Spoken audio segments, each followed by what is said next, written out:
আসসালামু আলাইকুম।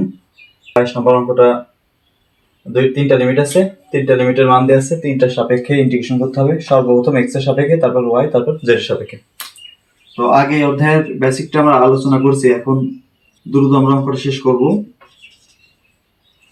সর্বপ্রথম কার সাপেক্ষে? এক্স এর সাপেক্ষে। তো এক্স এর জন্য লিমিট হচ্ছে যে এটা, তাহলে বাকি যে দুইটা লিমিট সেই দুইটা আমি লিখে দিই। তাহলে প্রথম 3 - 3 1 0 লিখি। এই যে এই লিমিট, এবার এক্স এর সাপেক্ষে যেহেতু কাজ করব, এই লিমিটটা আমি আর এই লিমিট আকারে বসাবো না, কাজ করার করে সেটা থার্ড ব্র্যাকেট আকারে শেষে বসাতে হয়। তো এই কাজটা কিভাবে করতে হবে? X plus y plus z, এটা কিন্তু সবগুলো যোগ সম্পর্ক। যোগ সম্পর্ক থাকলে কিন্তু ধ্রুবকেরও আলাদা। এই যে প্রথমে এক্স এর কাজ করতে হবে, এক্স এর কাজ হয়ে গেলে তারপর ওয়াই এর কাজ, তারপর জেড এর কাজ, সবগুলো আলাদা আলাদা করতে হবে। কিন্তু যদি গুণ আকারে থাকতো তখন ধ্রুবক বসায় রাখতাম, শুধু এক্স কে করলেই হতো। কিন্তু এটা কিন্তু গুণ না, এটা যোগ আকারে, এই জন্য সবগুলোর কাজই করতে হবে। তো প্রথম কি হবে? এক্স এর সাপেক্ষে করছি, তাহলে এখানে কিন্তু এক্স আছে। এক্স যখন থাকবে তখন সূত্র কি? যেই পাওয়ারটা আছে সেই পাওয়ারের সাথে আরো এক যোগ হবে, তাহলে পাওয়ার অলরেডি আছে 1, কিছু নেই, তার মানে 1। আর সূত্রে একটা এক যোগ হয় এবং এই পাওয়ারটাই ভাগ হয়, তাহলে নিচে একবারে লাগবে 1 + 1 2 প্লাস এটা আছে ওয়াই। আমি কাজ করব কার সাপেক্ষে? এক্স এর সাপেক্ষে। যখন এক্স থাকবে না তখন কি করতে হবে? একটা এক্স এর সাথে গুণ করে দিতে হবে। যখন এক্স এর সাপেক্ষে করছি বলে এক্স গুণ করে দেবো, যখন ওয়াই এর সাপেক্ষে করবো, যদি এটা সাপোজ ওয়াই এর সাপেক্ষে করতাম, এখানে কিন্তু এই যে প্রথমটা আমি দেখি এটা এক্স, এটা কিন্তু ওয়াই নাই। তো এটা ইন্টিগ্রেশন করলে কি হতো? এর সাথে একটা ওয়াই গুণ করে দিতে হতো। তো এখন আমি এক্স এর সাপেক্ষে করছি, তাহলে এটা তো হয়ে গেছে। এই ওয়াই এর এখানে এক্স নাই, সেজন্য একটা এক্স এখানে শুধু গুণ হবে। সেম একইভাবে এখানে এক্স নাই, তাহলে এটা এক্স গুণ হলে এক্স এর। এবার লিমিট বসায়, এখানে এক্স এর লোয়ার লিমিট 1 আর আপার লিমিট হচ্ছে 2। এবার এর পরবর্তীতে কাজ বাকি আছে dy এবং dz। এবার আমি লিমিটটা বসাই দিব, তাহলে 3 - 3। আচ্ছা, লিমিট বসানোর আগে একটা কাজ করে নিই, এটার আগে লসাগু করে নিই। তাহলে লসাগু 2, তাহলে x এর পদ থাকছে স্কয়ার প্লাস এটা আসবে না 2xy 2xz, শুধুমাত্র লসাগু করলাম। x = 1 2 dz। এই 2টা বাইরে বের করে দিই, তাহলে বাইরে আসবে কত? হাফ 3 - 3 1 0। এবার কি করব? এই এক্স এর লিমিটটা বসাই দেব। তো প্রথমে আপার লিমিট বসাতে হয়, আপার লিমিটের মান 2, তাহলে যেখানে যেখানে এক্স আছে সবার জায়গায় আমি এখন 2 বসাবো। এরপরে এই 2 বসানোর পরে বিয়োগ চিহ্ন দিয়ে এক্স এর জায়গায় আবার 1 বসাবো। তাহলে সর্বপ্রথম পরেরটাই বসাই। প্রথমে আছে এক্স এর জায়গায় 2 বসাবো, তাহলে এক্স স্কয়ার মানে এটা আসবে 2 স্কয়ার, 2 স্কয়ার মানে একবারে লিখবো 4। এখানে 2 * x * y, মানটা কিন্তু শুধু এক্স এর, তাহলে 2 * x এর মান 2, 2 * 2 একবারে 4y প্লাস এটা আসবে কত? x এর মান তো 2, তাহলে 2 * 2 একবারে 4z। আপার লিমিট বসালাম, এবার বিয়োগ চিহ্ন দিয়ে লোয়ার লিমিট বসাবো। তো লোয়ার লিমিট কত? x এর মান 1, তাহলে যেখানে x ছিল সেখানে 1 বসাবো। তো প্রথমটা ছিল কত? 1 স্কয়ার, তার মানে 1 প্লাস 2 * x এর মান 1, এটা একবার থাকবে কত? তাহলে 2y। একইভাবে এটা থাকবে 2z। এবার সবার বাইরে এখনো বাকি আছে dy dz। হাফ 3 - 3 1 0। এবার কাজ করি, যোগ বিয়োগ করে দিই। খেয়াল করি এখানে সংখ্যা, এখানে আছে 4, এখানে আছে বিয়োগ 1, তাহলে একবার এটা লিখবো কত? 3। এখানে 4y, এখানে বিয়োগ 2y, তাহলে একবারে থাকছে কত? Plus 2y। এটা থেকে এটা বিয়োগ করে দিলাম। এখানে 4টা z আর এখানে বিয়োগ আছে 2টা z, তাহলে এই দুটো যোগ বিয়োগ করলে হবে এটাও 2টা z থেকে যাবে না। সবার বাইরে এবার dy dz।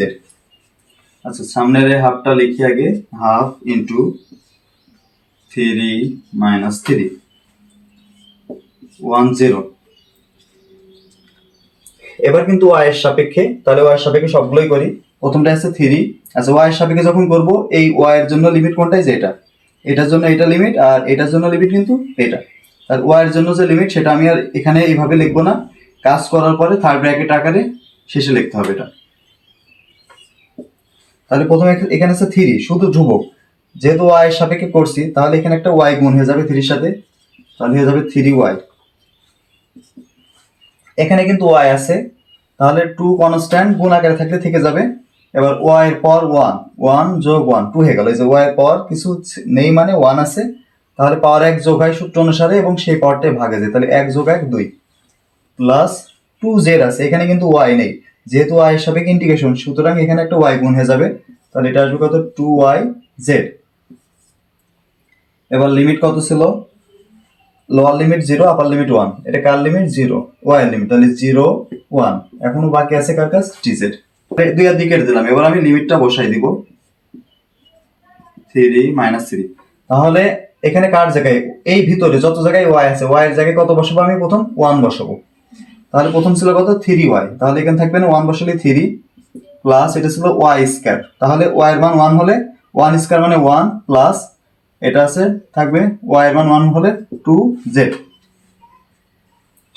এবার মাইনাস চিহ্ন দিয়ে লোয়ার লিমিট 0, তাহলে যেখানে y আছে সেখানে 0, প্রথমটাই কত আছে 3y, তাহলে এটাও 0, এটাও তো এই যে এটা 0, এখানে y এর স্কয়ার ছিল, তাহলে y এর মান 0, এখানে 2 ইনটু এখানে y এর মান 0, তাহলে সবগুলোই কিন্তু 0 হয়ে গেল, বাকি আছে কার কাছে dz এর কাছে, তাহলে হাফ ইনটু 3 মাইনাস 3, এটা 3 আর 1 4 প্লাস 2z, আর এটা এগুলো সব 0, শুধু থাকছে dz সমান, তাহলে হাফ, এটার কাজ একবারে করে দিই, এখান থেকে 2 কমন নিয়ে বাইরে নিয়ে আসা যায়, আমি একবারে কাজ করি।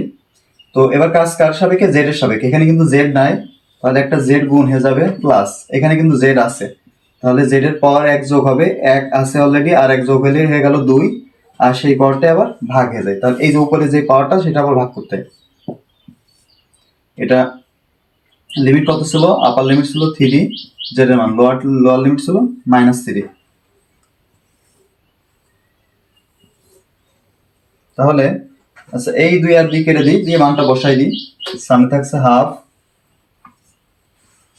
প্রথম যে এটার জায়গায় প্রথমে কত বসাবো 3, তাহলে এখানে থাকছে 4 ইনটু 3 একবারে 12 প্লাস এটা কত আসছে z স্কয়ার ছিল, তাহলে 3 স্কয়ার করলে আসছে 9, এবার বিয়োগ চিহ্ন দিয়ে কোনটা বসাবো, লোয়ার লিমিট কিন্তু আবার -3, তাহলে এই z এর পজিশনে কত বসবে এবার -3, তাহলে 4 ইনটু -3 একবারে লিখবো কত -12, মাঝখানে প্লাস চিহ্ন ছিল, এবার z এর মান কোনটা বসাবো -3 এর স্কয়ার, তো -3 এর স্কয়ার করলে কিন্তু প্লাস হয়ে যায়, তাহলে 3 এর স্কয়ার করলে হবে 9, আর মাইনাস কিন্তু স্কয়ারের জন্য প্লাস হয়ে গেল, তাহলে একবার লিখবো আমি শুধু 9, তাহলে হাফ।